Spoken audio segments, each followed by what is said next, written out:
મને લખાણ કરી આપો કે હાર્દિકને કંઈ પણ થાય તો તમારા બધાની જવાબદારી. એટલે હું અહીંયાથી ખસી જાઉં. મારે કોઈ જરૂર નથી મારા છોકરા બહેના કે મારા પરિવારને છોડીને અહીંયા ઊભું રહેવાની.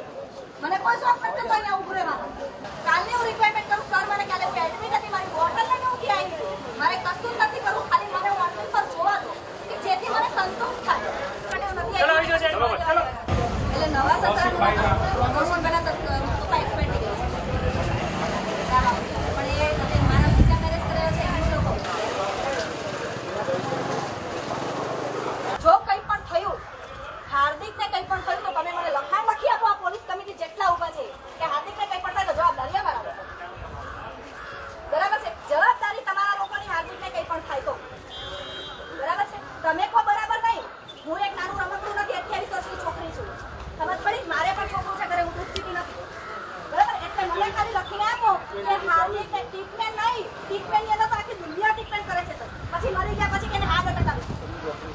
ડોક્ટર સાહેબ શું કે